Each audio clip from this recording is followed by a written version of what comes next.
എല്ലാവർക്കും നമസ്കാരം. അപ്പോൾ ഇന്ന് നല്ല ബീറ്റ്റൂട്ട് ഒഴിച്ചെറിയാണ് കേട്ടോ. അപ്പോൾ ഊണ് കഴിക്കാനും ചപ്പാത്തി കഴിക്കാനൊക്കെ അടിപൊളി ഒരു ഒഴിച്ചെറിയാണ്. സൂപ്പർ ടേസ്റ്റാണ്. പ്രത്യേക രീതിയിലാണ് കേട്ടോ ഇത് ഉണ്ടാക്കിയിരിക്കുന്നത്. അപ്പോൾ അതിന് വേണ്ടിയിട്ട് ഒരു ഇടത്തരം ബീറ്റ്റൂട്ട് ഇതുപോലെ നീളത്തിൽ അരിഞ്ഞിട്ടുണ്ട്. ഒരു മീഡിയം സൈസ് ഉരുളക്കിഴങ്ങും എടുത്തിട്ടുണ്ട്. അതെന്താ ഇതുപോലെ നീളത്തിലാണ് കേട്ടോ കട്ട് ചെയ്ത് വെച്ചിരിക്കുന്നത്. ഇനി ഒരു കുക്കർ എടുത്തിട്ടുണ്ട്. അതിലേക്ക് ബീറ്റ്റൂട്ടും പിന്നെ നമ്മുടെ ഉരുളക്കിഴങ്ങും ഇട്ട് കൊടുക്കുന്നുണ്ട്. എന്നിട്ട് അതിലേക്ക് ഒരു തണ്ട് കറിവേപ്പില ഇട്ട് കൊടുക്കാം. പിന്നെ വേണ്ടത് ആവശ്യത്തിനുള്ള ഉപ്പാണ്. ഒരു അര ടീസ്പൂൺ മഞ്ഞൾപ്പൊടി ഇട്ട് കൊടുക്കാം. പിന്നെ പച്ചക്കറി ഒന്ന് മുങ്ങി വേകാൻ വേണ്ടിയിട്ട് ഒരു കപ്പോളം വെള്ളം ഒഴിച്ചു കൊടുത്തിട്ടുണ്ട്. കുക്കർ അടച്ച് വെച്ചിട്ട് ഒരു 3-4 വിസിലടുപ്പിച്ചെടുക്കണം. അപ്പോൾ അത് വേകുന്ന സമയത്ത് നമുക്ക് ഇതിലുള്ള അരപ്പ് റെഡിയാക്കണം. അപ്പോൾ അതാ ഒരു മിക്സിയുടെ ജാറിലേക്ക് അരമുറി തേങ്ങ ഇട്ട് കൊടുക്കുന്നുണ്ട്. അതിലേക്ക് ഒരു 4-5 വെളുത്തുള്ളി അത് ഇട്ട് കൊടുക്കാം. ഒരു ചെറിയ പീസ് ഇഞ്ചി ഇട്ട് കൊടുക്കുന്നുണ്ട്. 3 കരയാമ്പൂ, ഒരു ചെറിയ പീസ് പട്ടയും കൂടി ഇട്ട് കൊടുത്ത് അര ടീസ്പൂൺ പെരുംജീരകത്തിൻ്റെ പൊടി, ഒരു 10 കാഷ്നട്ടും കൂടി ഇട്ട് കൊടുക്കാം. എന്നിട്ട് വെള്ളം ഒഴിച്ചിട്ട് നന്നായിട്ടൊന്ന് അരച്ചെടുത്തിട്ട് വരാം. അപ്പോൾ നല്ല പോലെ ഒന്ന് അരച്ചെടുത്തുകൊണ്ട് വന്നിട്ടുണ്ട്. അപ്പോൾ അത് കണ്ടില്ലേ, ഇതുപോലെ നന്നായിട്ട് അരച്ചെടുത്തിട്ടുണ്ട് കേട്ടോ. ഇനിയിപ്പോൾ നമുക്ക് ഇതുപോലെ ഒരു കടായി വെച്ച് കൊടുക്കാം. അതിലേക്ക് ഒരല്പം വെളിച്ചെണ്ണ ഒഴിച്ചെടുക്കുന്നുണ്ട്. അപ്പോൾ നന്നായിട്ടൊന്ന് വെളിച്ചെണ്ണ ചൂടായതിന് ശേഷം ഒരു മീഡിയം സൈസ് സവാള എടുത്തിട്ടുണ്ട്. അപ്പോൾ സവാള നീളത്തിൽ കട്ട് ചെയ്തതാണ് കേട്ടോ. അതും കൂടി ചേർത്തെടുക്കുന്നുണ്ട്.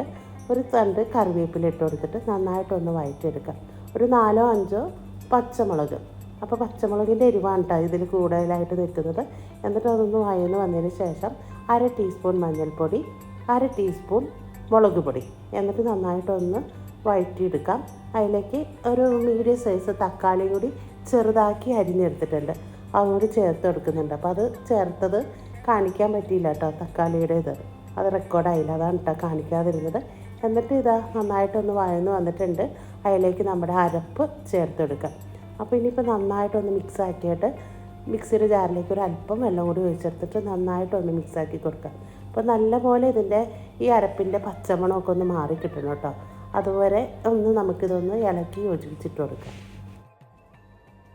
ഇപ്പോൾ ഇത് അരപ്പിൻ്റെയൊക്കെ പച്ചമണമൊക്കെ ഒന്ന് മാറി കിട്ടിയിട്ടുണ്ട്. അപ്പോൾ നല്ലപോലെ ഒന്ന് തിളച്ചിട്ടുണ്ട് കേട്ടോ. അപ്പോൾ ഇനിയിപ്പോൾ ഇതിലേക്ക് നമ്മൾ വേവിച്ച് വെച്ചിരിക്കുന്ന ബീറ്റ്റൂട്ടും പൊട്ടറ്റോ ഉണ്ടല്ലോ അതും കൂടി ചേർത്തെടുക്കാം. എന്നിട്ട് നന്നായിട്ടൊന്ന് മിക്സാക്കി കൊടുക്കുന്നുണ്ട്. ഇനിയിപ്പോൾ ഇതിലേക്ക് കുറച്ച് ഉപ്പിൻ്റെ പോരായ്മയുണ്ട് കേട്ടോ. അപ്പോൾ ഉപ്പും കൂടി ചേർത്തെടുക്കണം. ബീറ്റ്റൂട്ട് വേവിച്ചപ്പോൾ ഇട്ടിട്ടുണ്ട്, എന്നാലും കുറച്ചും കൂടി ആവശ്യമുണ്ട്. എന്നിട്ട് നമ്മളിതൊന്ന് അടച്ച് വെച്ചിട്ട് ഒരു 10 മിനിറ്റ് നേരം ഒന്ന് തിളയ്ക്കാൻ വിടണം. എന്നിട്ട് ഒന്ന് തുറന്നിട്ട് ഒന്നും കൂടി ഒന്ന് മിക്സാക്കി കൊടുക്കാം. പിന്നെ ഒന്ന് അടച്ച് വെച്ചിട്ട് ഒരു 5 മിനിറ്റ്. അപ്പോഴത്തേനും നമ്മുടെ കറി ഒന്ന് സെറ്റായിട്ട് വരും കേട്ടോ. അപ്പോൾ അടിപൊളി ടേസ്റ്റാണ്. ഇനിയിപ്പോൾ നമ്മൾ തീയൊക്കെ ഒന്ന് ഓഫാക്കി കൊടുത്തിട്ടുണ്ട്. ഇനി ഇതിലേക്ക് കടുക് വറുത്തിടണം. അപ്പോൾ പാൻ വെച്ചെടുത്തിട്ടുണ്ട്. ഒരല്പം വെളിച്ചെണ്ണ ഒഴിച്ചെടുക്കാം. ചൂടായി കഴിയുമ്പോൾ കടുക് ഇട്ട് കൊടുത്തിട്ടുണ്ട്. കടുക് പൊട്ടിയതിന് ശേഷം കറിവേപ്പിലയും ഉണക്കമുളകും അതുകൂടി ചേർത്തൊന്ന് ഫ്രൈ ആക്കിയിട്ട് കറിയിലേക്ക് ഒഴിച്ചെടുക്കാം. എന്നിട്ട് നന്നായിട്ടൊന്ന് മിക്സാക്കി കൊടുക്കുന്നുണ്ട്. സൂപ്പർ ടേസ്റ്റാണ് കേട്ടോ. ഒഴിച്ചേറി അടിപൊളിയാണ്. ഊണ് കഴിക്കാൻ ഈ ഒരൊറ്റ കറി മാത്രം മതി കേട്ടോ.